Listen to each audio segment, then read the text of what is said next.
നമസ്കാരം. മനുഷ്യക്കടത്ത്, മനുഷ്യക്കടത്തുകാർ, ഈ വാക്കുകളൊക്കെ നമുക്ക് ഭയങ്കര സുപരിചിതമാണ്. ഇതിനെ ചുറ്റിപ്പറ്റി ഒട്ടനവധി കാര്യങ്ങൾ നമ്മൾ ഈയിടെയായിട്ട് കേൾക്കുന്നുണ്ട്, വായിക്കുന്നുമുണ്ട്.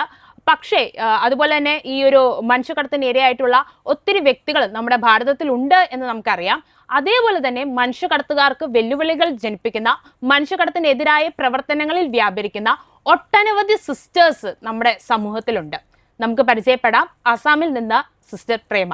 സിസ്റ്ററെ, ഈശംശയ്ക്ക് സ്തുതിയായിരിക്കട്ടെ. സിസ്റ്റർ എവിടെയാണ്?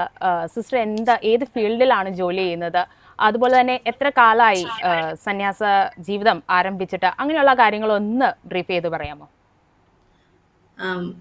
ഞാൻ sister Prema, belonging to the congregation. എൻ്റെ കോൺഗ്രിഗേഷൻ്റെ പേരാണ് സിസ്റ്റേഴ്സ് ഓഫ് ദ ക്രോസ്. ഇന്ന് ഇന്ത്യയിൽ ഞങ്ങളെ അറിയുന്നത് ഹോളി ക്രോസ് സിസ്റ്റേഴ്സ് എന്നാണ് അറിയാം. ഞാൻ ഈ സഭയിൽ ചേർന്നിട്ട് ഒരു 46 years ആയി ഓൾമോസ്റ്റ്. ഞാൻ പ്രധാനമായി ജോലി ചെയ്യുന്ന മേഖലയാണ് ഈ ഹ്യൂമൻ ട്രാഫിക്കിംഗ് എന്ന് ഇംഗ്ലീഷിൽ പറയും. മലയാളത്തിലെ മനുഷ്യ കടത്തെന്ന് പറയും, മനുഷ്യക്കടത്ത്.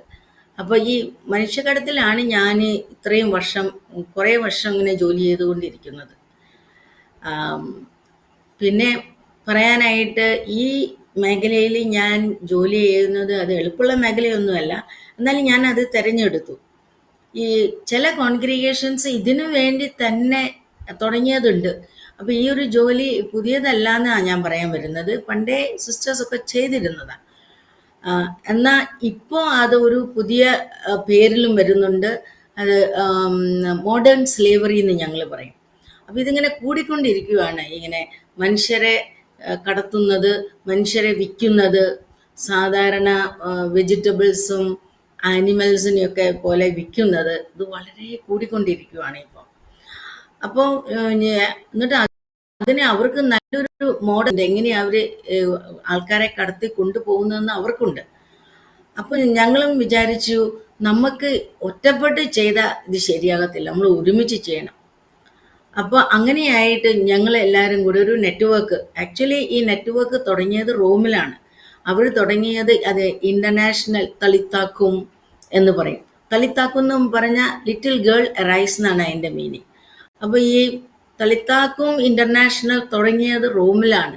വലിയ മേജർ സുപ്പീരിയേഴ്സ് എല്ലാവരും കൂടെ തുടങ്ങി. അത് ഉടനെ തന്നെ ഞങ്ങൾ ഇന്ത്യയിൽ കൊണ്ടുവന്ന്, ഇന്ത്യയിൽ 2009 തൊട്ട് ഞങ്ങൾ ഈ നെറ്റ്വർക്ക് ഓർഗനൈസ് ചെയ്തിട്ടുണ്ട്. ഈ നെറ്റ്വർക്കിൻ്റെ പേര് ഇന്ത്യയിലെ അമൃത് തളിത്താക്കും ഇന്ത്യ എന്നാണ്. ഇതിൽ ഞങ്ങളൊരു 100 കോൺഗ്രിഗേഷനിലെ കൂടുതൽ സിസ്റ്റേഴ്സ് ഈ നെറ്റ്വർക്കിൻ്റെ ഒരു പാർട്ടാണ്. ഞങ്ങൾ അധികം ശബ്ദമൊന്നും വെക്കത്തില്ല.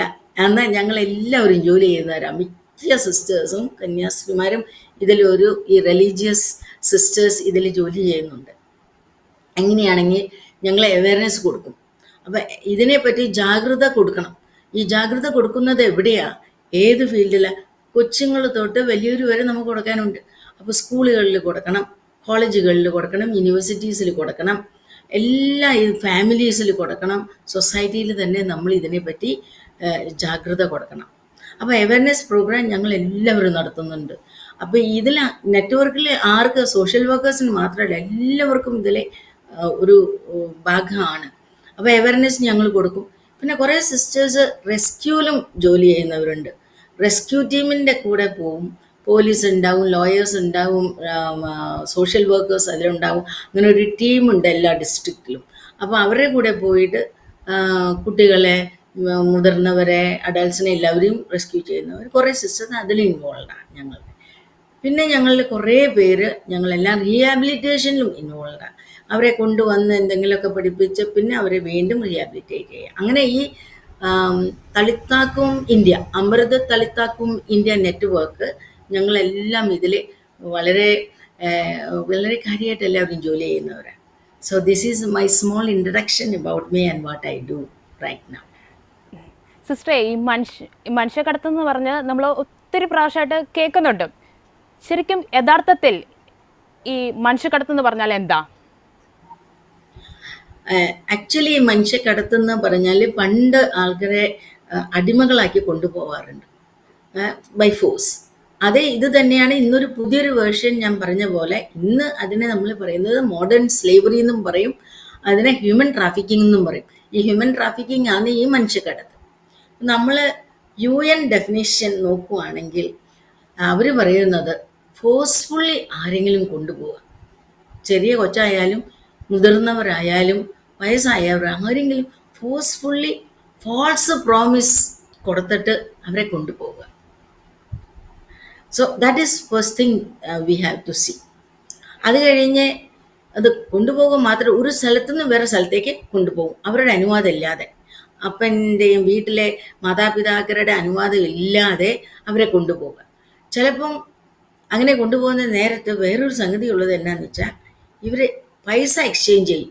ഈ നമ്മൾ വെജിറ്റബിൾസ് വാങ്ങുന്ന പോലെ, പച്ചക്കറികൾ വാങ്ങുന്ന കടയിൽ നിന്ന് വാങ്ങുന്ന പോലെ, അല്ലെങ്കിൽ ആനിമൽസിനെ വിൽക്കുന്ന പോലെ പൈസ എക്സ്ചേഞ്ച് ഉണ്ട്. ചിലപ്പോൾ പിതാക്കന്മാർ കുറച്ച് പൈസ അവർ കൊടുക്കും, എന്നിട്ട് ഈ കൊച്ചിനെ ഞാൻ കൊണ്ടുപോയി 3 വർഷം കഴിഞ്ഞാൽ തിരിച്ചു തരാമെന്ന് പറയും. ഇതൊക്കെ ശരിയുള്ളതല്ല. ഇതെല്ലാം വളരെ യുനോ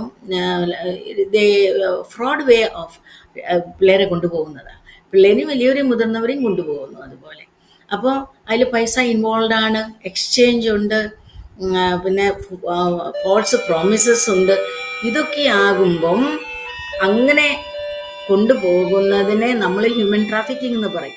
ഇതിപ്പം നമ്മളുടെ കോൺസ്റ്റിറ്റ്യൂഷനിലെ ആർട്ടിക്കിൾ 23 നോക്കുകയാണെങ്കിൽ അതിൽ ഈ ട്രാഫിക്കിംഗ് ഇൻ പേഴ്സൺസിനെ പറ്റിയിട്ട് അതിൽ വളരെ ക്ലിയർ ആയിട്ട് പറഞ്ഞിട്ടുണ്ട്. UN ഡെഫിനിഷൻ മാത്രമല്ല, നമ്മുടെ കോൺസ്റ്റിറ്റ്യൂഷനിലുണ്ട്, ആർട്ടിക്കിൾ 23 അതുണ്ട്. പിന്നെ 1956 ആക്ടിൽ ഇതുണ്ട്. 1956 ആക്ടിലും ഈ ഹ്യൂമൻ ട്രാഫിക്കിങ്ങിനെ പറ്റി പറഞ്ഞിട്ടുണ്ട്. പിന്നെ നമ്മുടെ ഇന്ത്യൻ പീനൽ കോഡിലെ 370 പറഞ്ഞിട്ടുണ്ട് ഈ മനുഷ്യ കടത്ത് എന്നാണെന്നും അത് അങ്ങനെ ചെയ്യുവാണെങ്കിൽ അതിൻ്റെ പണിഷ്മെൻറ്റ് പെനാലിറ്റി എന്നാന്നും അതിലും പറഞ്ഞിട്ടുണ്ട്. അപ്പോൾ ഈ മനുഷ്യ കടത്തെന്ന് പറഞ്ഞാൽ ഫ്രോഡായിട്ട് ആൾക്കാരെ കൊണ്ടുപോകും, ഫോൾസ് പ്രോമിസസ് കൊടുത്തിട്ട് ആളുകളെ തട്ടിക്കുക, അവരെ തട്ടിക്കുക, അതും പൈസയും കൊടുത്ത് അങ്ങനെ കൊണ്ടുപോയിട്ട് വേറെ സ്ഥലത്ത് കൊണ്ടുപോയി വെക്കുക, എന്നിട്ട് പിന്നെ അവിടുന്ന് വീണ്ടും അവരെ വിൽക്കും. ഇതിനെയാണ് ഈ മനുഷ്യ കടത്തെന്ന് പറയുക ആക്ച്വലി. അത് ഇന്ത്യയിലും within India also, outside India also അവർക്ക് വിൽക്കാം, എന്ത് വിധത്തിലും വിൽക്കാം.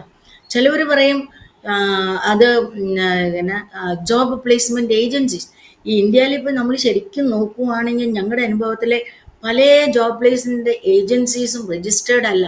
ചിലവർ രജിസ്റ്റേർഡ് ആണ്, ബട്ട് അവരെന്നാ ചെയ്യുന്നത്, എനിക്കിവിടെ ഒരു കേസുണ്ടായിരുന്നു, 10-11 യങ് പീപ്പിൾ പോയിട്ട് കാശ്മീരിൽ പോയി അവർ ജോബ് പ്ലേസ്മെൻറ്റ് ഏജൻസിയെ അവിടെ രജിസ്റ്റർ ചെയ്ത് അവർ പിള്ളേരെ തിരിച്ചു വന്നവർ പറഞ്ഞു എന്നോട്, സിസ്റ്റർ എന്നാ അവിടെ നടക്കുന്നതെന്ന് വെച്ചാൽ അവിടെ മുഴുവനും മനുഷ്യരാണ്, എല്ലാവരും 3 lakhs 4 lakhs ഈ പ്ലേസ്മെൻറ്റ് ഏജൻസീസിൽ കൊടുത്തിട്ടുണ്ട്. എന്നിട്ട് ആൾക്കാർ ലൈനായിട്ട് നിൽക്കുവാണ്. അപ്പോൾ ഈ 3 lakhs കൊടുത്തിട്ട് ഈ ഞങ്ങൾ എല്ലാം ഒരാളെ എടുത്തിട്ട് പറയാം, നീ ഇവൻ്റെ കൂടെ പോയിക്കോ, അവൻ്റെ കൂടെ പോയിട്ട് 3 വർഷം അവിടെ ജോലി ചെയ്തേക്കണം. അപ്പോൾ 3 വർഷത്തിന് ഇവിടെ പൈസ അവരുടെ കയ്യിൽ നിന്ന് ഇവർ വാങ്ങിയിട്ടുള്ളത് 3 ലക്ഷമാണ്. ഇത് ശരിക്കും ഹ്യൂമൻ ട്രാഫിക്കിംഗ് ആണ്. അതിനകത്ത് എക്സ്ചേഞ്ച് ഫോൾസ് പ്രോമിസസ്, പിന്നെ പൈസ വിറ്റു ഈ കൊച്ചിനെ 3 ലക്ഷത്തിന് വേണ്ടി. അപ്പം അങ്ങനെയുള്ളതിനെയാണ് നമ്മൾ ഈ ഹ്യൂമൻ ട്രാഫിക്കിംഗ് എന്ന് പറയാം. ബട്ട് ഒരാളെ നമ്മൾ ഒരു ജോലിയുണ്ട്, ഇപ്പം ഞാൻ പഠിച്ചിട്ടുണ്ട്, ഞാൻ പ്രൊഫഷണലാണ് ഞാൻ, അപ്പോൾ എനിക്ക് വല്ലയിടത്തും പോയി ജോലി ചെയ്യുന്നതിന് ഹ്യൂമൻ ട്രാഫിക്കിംഗ് എന്ന് പറയാൻ പറ്റിയല്ല.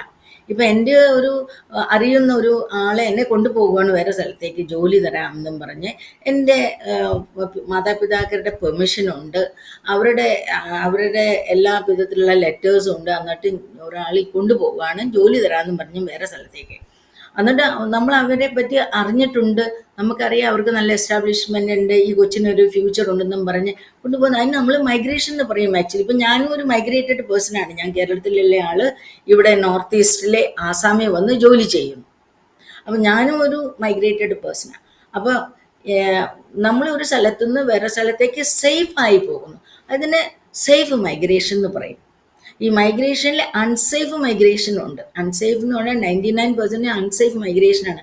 ഈ അൺസേഫ് മൈഗ്രേഷനിലെ പകുതി മുക്കാലും ഞാൻ പറയുക പെർസെൻറ്റേജും എല്ലാം ഈ മനുഷ്യക്കടത്തിൻ്റെ ഒരു ഭാഗമാണ്. അത് പലരും ഇങ്ങനെ കൊണ്ടുപോയിട്ട് ഇങ്ങനെ വീടുകളിൽ പറയും ജോലി തരാമെന്നും പറഞ്ഞ് കൊണ്ടുപോയിട്ട് പിന്നെ ഇവിടെ അവരുടെ മാതാപിതാക്കൾ പറയും 3 വർഷമായി പോയിട്ട് ഒരു പിടിയുമില്ല, അഡ്രസ്സും അറിയത്തില്ല. അവർ പറഞ്ഞു കേരളത്തിൽ കൊണ്ടുപോയി, പൂനെ കൊണ്ടുപോയി, ബാംഗ്ലൂർ കൊണ്ടുപോയി, ഇതുവരെ ഒന്നുമില്ല.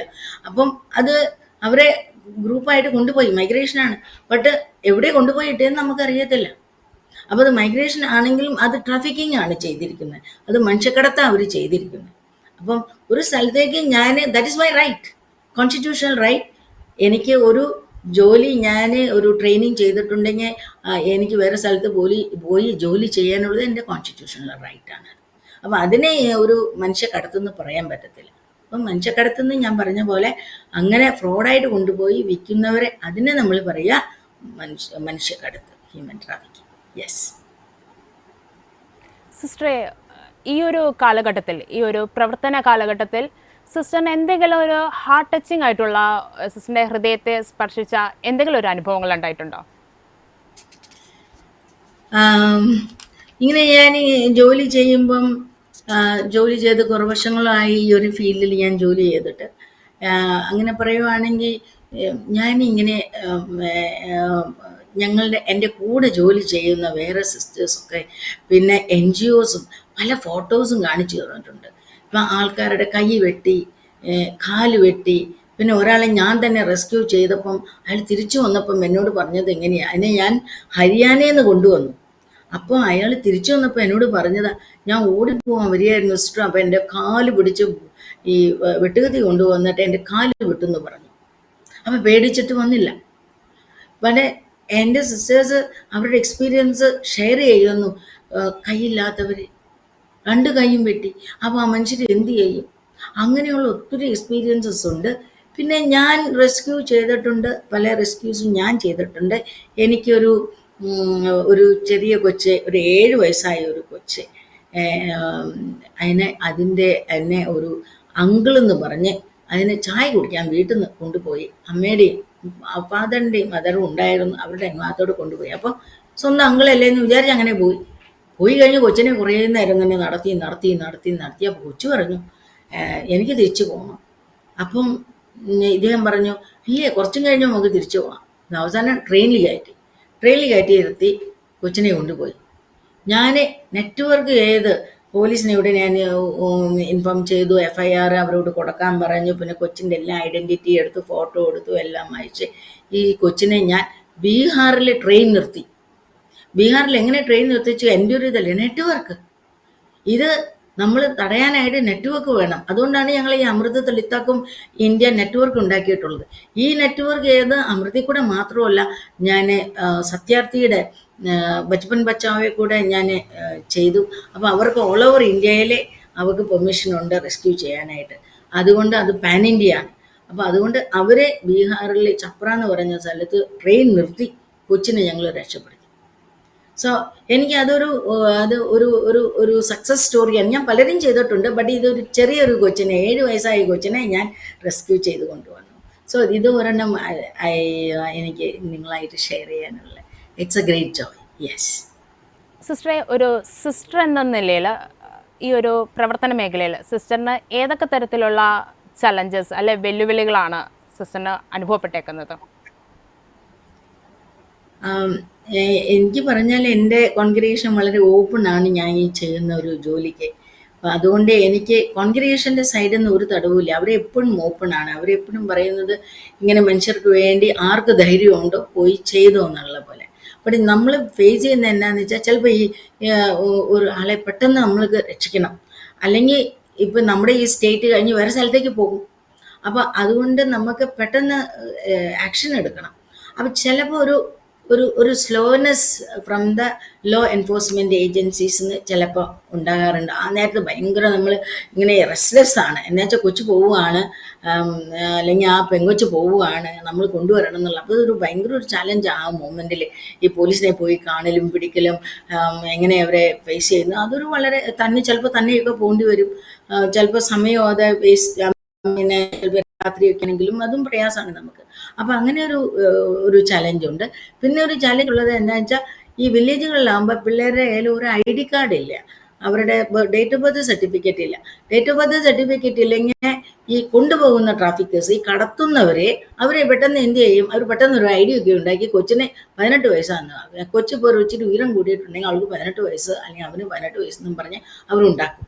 അപ്പം ആ ഒരു നേരത്തുള്ള ഒരു അത് ഭയങ്കര ചലഞ്ചിങ് മൊമെൻറ്റ്സ് അതെല്ലാം. എന്ന് വെച്ചാൽ നമ്മൾ അതിനെപ്പറ്റി ഒരു ഭയങ്കര പാഷനേറ്റ് ആണ്. കൊച്ചുങ്ങളെ രക്ഷിക്കണം, പെൺകുട്ടികളെ രക്ഷിക്കണം, അല്ലെങ്കിൽ ആ യങ് ലേഡിയെ രക്ഷിക്കണം, അവൾക്ക് 2 കൊച്ചുങ്ങൾ ഇവിടെയുള്ളതാണ്, അവളെ വീണ്ടും കൊണ്ടുപോയി. അപ്പം അങ്ങനെയുള്ള ചലഞ്ചസ് നമുക്ക് ഒത്തിരി ഉണ്ട്. പിന്നെ ചിലപ്പം ട്രാഫിക്കേഴ്സിന് നമ്മളാണ് ഇതിൻ്റെ പിന്നിൽ ജോലി ചെയ്യുന്നുണ്ടെന്ന് അറിഞ്ഞു കഴിഞ്ഞാൽ അവർ ചിലപ്പോൾ ചാലഞ്ച് ചെയ്യും. അപ്പോൾ അതുകൊണ്ട് ഞാൻ എന്ത് ചെയ്തെന്ന് വെച്ചാൽ, ചിലപ്പോൾ ഞാൻ ഡയറക്റ്റായിട്ട് ഇൻ്റർവെൻഷൻ ചെയ്യത്തില്ല. ഞാൻ ഇപ്പോൾ മഹിളാ ഗ്രൂപ്പ് ഉണ്ടായിരിക്കും വില്ലേജിൽ, ഇവിടെ SHGs എന്നൊക്കെ പറയും, അവരെ കോണ്ടാക്ട് ചെയ്യും. ചിലപ്പോൾ യൂത്ത് ക്ലബ്സ് ഉണ്ടായിരിക്കും, അപ്പോൾ യൂത്തിനെ ഞാൻ കോണ്ടാക്ട് ചെയ്യും. പ്രത്യേകമായിട്ട് ഞാൻ കോണ്ടാക്ട് ചെയ്യുക നമ്മുടെ കാത്തലിക് വിമനെ, കാത്തലിക് യൂത്തിനെ ഞാൻ കോണ്ടാക്ട് ചെയ്തിട്ട് പറയും, നിങ്ങളുടെ എവിടെ നിന്നാണ് പോയിട്ടുള്ളത്, ഇങ്ങനെ ഒരു കേസ് എൻ്റെ കയ്യിൽ വന്നിട്ടുണ്ട് അതൊന്നും. അപ്പോൾ അവർ പേടിപ്പെടുത്തുമ്പം ഈ ട്രാഫിക്കേഴ്സ് എന്ന് പറയുന്നതും ചിലപ്പോൾ അവിടെ നിന്ന് നിൽക്കുക. അപ്പം ഞാൻ പറയും, അവരെ ഇങ്ങനെ പറയുക, അവരെ ഇങ്ങനെ ത്രെട്ടൻ ചെയ്യുക, അവർ നമ്മളെ ഇങ്ങനെ ത്രെട്ടൻ ചെയ്യുക. അപ്പം അങ്ങനെ ഒരു ഭയങ്കര ഒരു ഇതുണ്ട്. ചിലപ്പം അവർ വന്ന് നമ്മളെ കാത്തുകൊണ്ടൊക്കെ ഇരിക്കും, ഇങ്ങനെ ഒരാളാണ് ഇതിനെല്ലാം സപ്പോർട്ട് ചെയ്യുന്നതെന്നുള്ളത്. അതൊരു ഭയങ്കര ചലഞ്ചാണ്. അപ്പം ഞങ്ങൾ അതിനുള്ള വഴികൾ ഞങ്ങളിങ്ങനെ നോക്കും. So challenges are plenty. നമ്മൾ എപ്പോഴും പ്രാർത്ഥിച്ചുകൊണ്ടിരിക്കണം. ദൈവത്തിൻ്റെ ഒരു അനുഗ്രഹം എപ്പോഴും വേണം നമുക്ക് ഈ ഒരു ജോലിയിലൊക്കെ ഇടപെടാനായിട്ട്. യെസ്. സിസ്റ്റർ പൊതുവെ ഏത് തരത്തിലുള്ള കേസുകളാണ് കൂടുതൽ ഹാൻഡിൽ ചെയ്യുന്നത്? ഉദാഹരണം പറയുകയാണെങ്കിൽ മൈഗ്രൻ്റ് വർക്കേഴ്സിൻ്റെ ആണോ, അതോ ബാലവേലയിൽപ്പെട്ട കുഞ്ഞുങ്ങളുടെ ആണോ, അതോ ഫോഴ്സ്ഡ് മാരേജസ് ആണോ, അതുപോലെ തന്നെ ഈ തൊഴിൽ വാഗ്ദാനങ്ങൾ നൽകി ചതിക്കപ്പെട്ട വ്യക്തികളുടെ ആണോ? അതേപോലെ തന്നെ എങ്ങനെയാണ് ഇവരെ റെസ്ക്യൂ ചെയ്യുന്നത്? അതിൻ്റെ ഒരു നിയമവശങ്ങളും ഉദാഹരണങ്ങളൊക്കെ ഉൾപ്പെടുത്തി ഒന്ന് സംസാരിക്കാമോ? ഞാൻ റെസ്ക്യൂ ചെയ്തിട്ടുണ്ട് കുഞ്ഞുങ്ങളെ. ഇപ്പം ഞാൻ ഒരു ഇൻസിഡൻറ്റ് പറഞ്ഞാൽ അതുപോലെ ഒരു കൊച്ചിനെ ഞാൻ റെസ്ക്യൂ ചെയ്തിട്ടുണ്ട്. പിന്നെ ഞാൻ യൂത്തിനെ കുറേ പേരെ റെസ്ക്യൂ ചെയ്തിട്ടുണ്ട്. ഒരു 11 പേരെ ഞാൻ പറഞ്ഞില്ലേ കാശ്മീരിൽ പോയി, അവരെ ഇവിടെയൊക്കെ ഒരു ജോബ് മേള എന്നും പറഞ്ഞ് ഒരു മേളയുണ്ട്. ആ മേളയിൽ കുറേ ആൾക്കാർ വരും ജോബ് ഓഫർ ചെയ്തിട്ട്. ഈ വരുന്നവർ പകുതി മുക്കാലും ഈ കടത്തുകാരായി വരുന്നത്. ഇതൊക്കെ വിത്ത് ഗവൺമെൻറ് അപ്രൂവലാണ് അവർ ചെയ്യുന്നത്. ബട്ട് പകുതി മുക്കാലും അതിൽ ഞാൻ കണ്ടിട്ടുള്ളത് ഈ ട്രാഫിക്കേഴ്സാണ് അതിലുള്ളത്. അപ്പം ഈ യൂത്ത് ചിലപ്പോൾ കാശ്മീർ കാണാൻ, ഡൽഹി കാണാമെന്നും പറഞ്ഞ് പോകും, ജോലിയും കിട്ടുമല്ലോ എന്നും പറഞ്ഞ് അവർ പോകും. ബട്ട് ആക്ച്വലി അത് അവരവിടെ എത്തുമ്പം സംഗതികൾ വേറെ വിധത്തിലാണ് നടക്കുക. അത് ഒരു ഇതുണ്ട്. അപ്പം അങ്ങനെ ഞാൻ യൂത്തിനെ കുറേ പേരെ റെസ്ക്യൂ ചെയ്തിട്ടുണ്ട്. പിന്നെ ഒരു അഡൾട്ടിനെ ഞാൻ റെസ്ക്യൂ ചെയ്തിട്ടുണ്ട്. ആ മനുഷ്യൻ കേരളത്തിൽ ജോലി ചെയ്ത് തിരിച്ചു വരുമായിരുന്നു. വരുന്ന വഴിക്ക് ട്രെയിനിൽ എന്തോ ഒരു മരുന്നിട്ടിട്ട് ആ ഒരു പർട്ടിക്കുലർ സ്ഥലത്ത് എപ്പോഴും അങ്ങനെയാണ്. ട്രെയിനിൽ വരുന്ന പാവങ്ങളായി കണ്ട ആ മനുഷ്യരെ 40-45 വയസ്സായവരെ എപ്പോഴും ട്രെയിനിൽ നിന്ന് എടുത്ത് കൊണ്ടുപോകും. അപ്പോൾ അങ്ങനെ ഒരു മനുഷ്യൻ പോയി. അപ്പോൾ ഉടനെ അവരുടെ വില്ലേജസ്, ഞാൻ ഇതിൽ ഇൻവോൾവ് ആയതുകൊണ്ട് അവർ ഉടനെ എന്നെ കോണ്ടാക്ട് ചെയ്തു. എന്നിട്ട് പിന്നെ ആ മനുഷ്യനെ ഞാൻ ഹരിയാനയിലായിരുന്നു ആ മനുഷ്യൻ. അപ്പോൾ ഹരിയാനയിൽ നിന്ന് അതിനെ രക്ഷിച്ചു. പിന്നെ ഈ 12 പേര് കാശ്മീരിൽ നിന്ന് ആ പിള്ളേർക്ക് പല വഴികളും അവരുടെ പേരൻസിനോട് പറഞ്ഞ് അവർ കുറേ പേര് വന്നു. 11 പേരിൽ 11 തിരിച്ചു വന്നില്ലേ, വന്നത് ആ കൂടെ 7 പേരാ. ബാക്കിയുള്ളവർ എവിടെയാണെന്ന് എനിക്കറിയത്തില്ല, അവർക്കും അറിയത്തില്ല. പിന്നെ വേറൊരു കൊച്ചിനെ, അവനൊരു 10-14 വയസ്സുള്ളപ്പോൾ അവനെ ട്രാഫിക് ചെയ്ത് കൊണ്ടുപോയിട്ടുള്ളതാണ്. ആരോ ജോലി പ്രോമിസ് ചെയ്ത് വീട്ടിൽ നിന്ന് ആ കൊച്ചിനെ കൊണ്ടുപോയി. 10-14 വയസ്സ് അവന് ഒന്നും ഉള്ളൂ. പിന്നെ അവൻ അവിടെ, എനിക്ക് 15 ഉണ്ടായിരിക്കും. പിന്നെ അവൻ അവിടെ ജോലി ചെയ്തൊരു 3 വർഷം. അവിടെ ജോലി ചെയ്തിട്ട് കൊച്ചിന് ഫോണിൻ്റെ ആക്സസ് ഇല്ല, ആരോടും പുറത്ത് പോകാൻ പാടില്ല.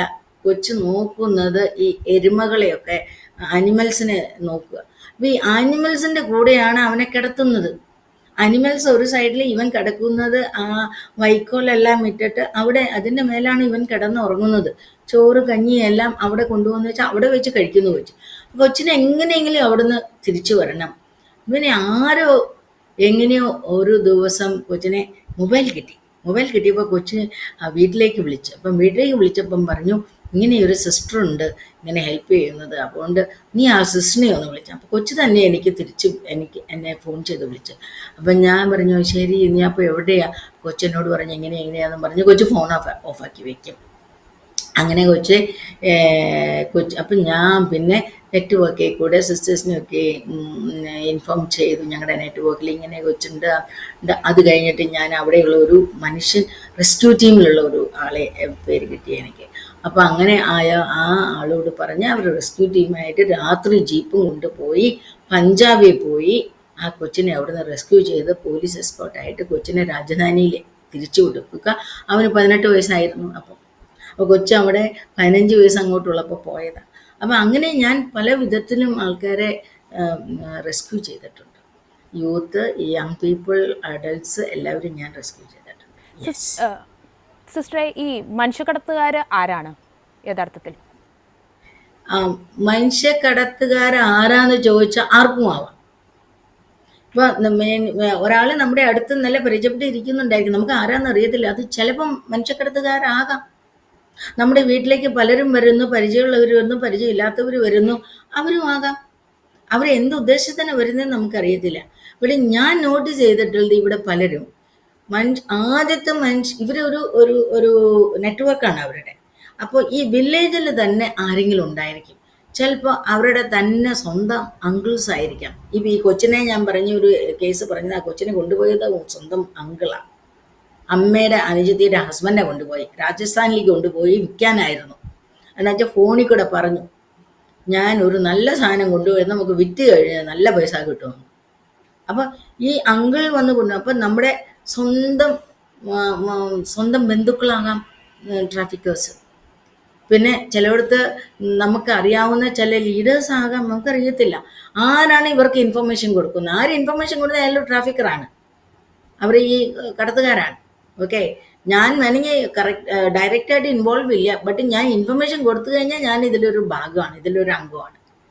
അത് കഴിഞ്ഞ് പിന്നെ ആൾക്കാർ വരും, ഒരു നോക്കും ഈ വീടിൻ്റെ സ്ഥിതി എങ്ങനെയുണ്ടെന്നൊക്കെ നോക്കി പിന്നെ അവരെ കൊണ്ടുപോകും. അപ്പം അങ്ങനെ ആരും നമ്മളോട് ക്ലോസ് ആയവരും കടത്തുകാരാകാം, നമ്മുടെ ഫ്രണ്ട്സ് ആകാം, നമ്മുടെ റിലേറ്റീവ്സ് ആവാം. ചിലരെ അറിവില്ലാതെ പറയും. ഒരാൾ വന്ന് ചോദിക്കുകയാണ്, എനിക്കൊരു കൊച്ചിനെ വേണം ഇങ്ങനെ ജോലി ചെയ്യാനായിട്ടെന്ന് പറഞ്ഞാൽ അപ്പം പറയും, ഒരു കൊച്ചു ഇവിടെയുണ്ട്, അവളുടെ വീട്ടിൽ ഒന്നുമില്ല, എന്നാൽ അവളെ ഒന്ന് പോയി കണ്ടു നോക്കാം, അപ്പോൾ കിട്ടും. അപ്പം നമ്മളെ അറിയാതെ തന്നെ നമ്മളും ഈ കടത്തുകാരെ ആവുകയാണ്, അറിവില്ലാതെയാണ് നമ്മൾ ഈ കൊടുക്കുന്നത്. അപ്പോൾ കൊടുക്കുന്നത് ആർക്കാണെന്ന് നമ്മളെപ്പോഴും ആലോചിച്ച് വേണം, ഇൻഫർമേഷൻ കൊടുക്കുന്ന ആർക്കാണ് നമ്മളെപ്പോഴും ആലോചിച്ച് വേണം കൊടുക്കാനായിട്ട്.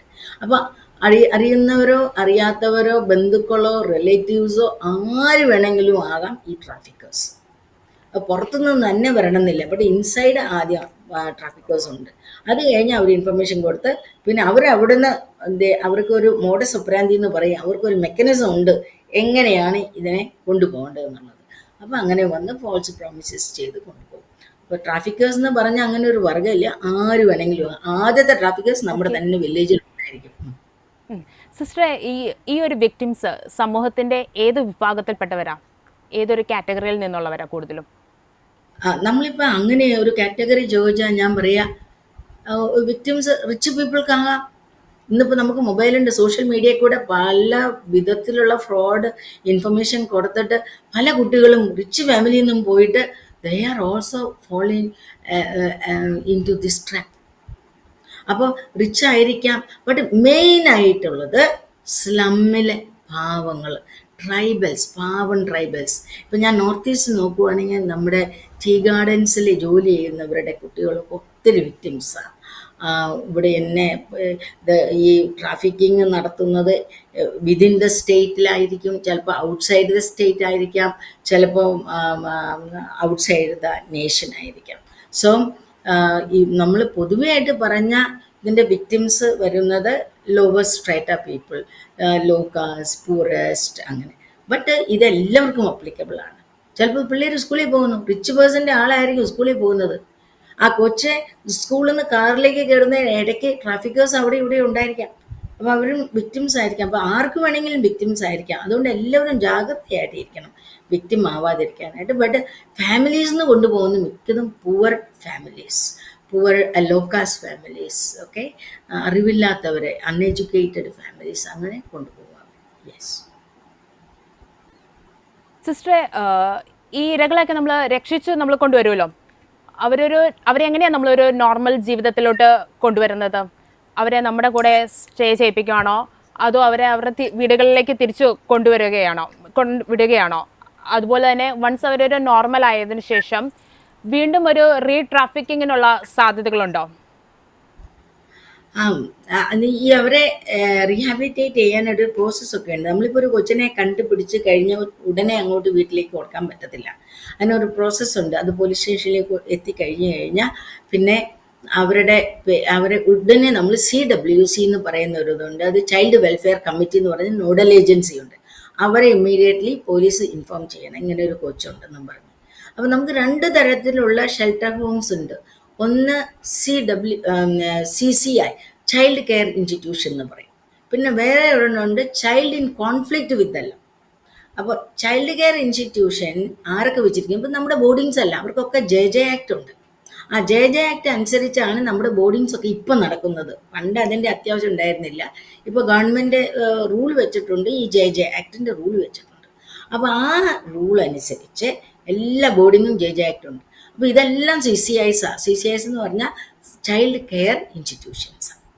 അപ്പോൾ ഈ റെസ്ക്യൂ ചെയ്യുന്ന പിള്ളേരെ 99% അവർ CWC ചൈൽഡ് വെൽഫെയർ കമ്മിറ്റി അവിടെ ഉണ്ടാക്കും.